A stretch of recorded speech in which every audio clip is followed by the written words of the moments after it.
Hello hi friends, welcome back to my channel Sindhu study desk.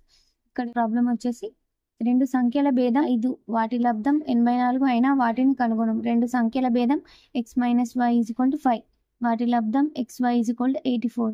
ఇప్పుడు ఇవి రెండు తెలుసు, మనం x minus y whole square చేసుకుందాం. ఒకసారి x square plus y square minus 2xy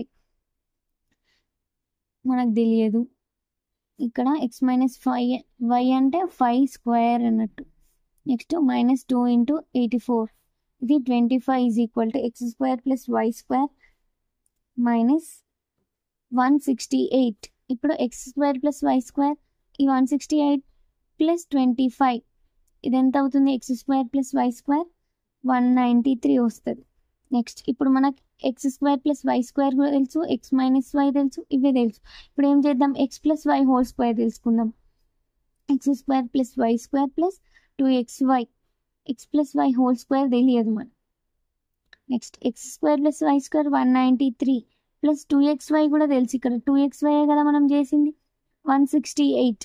x plus y whole square plus ఇదేమవుతుంది? 361.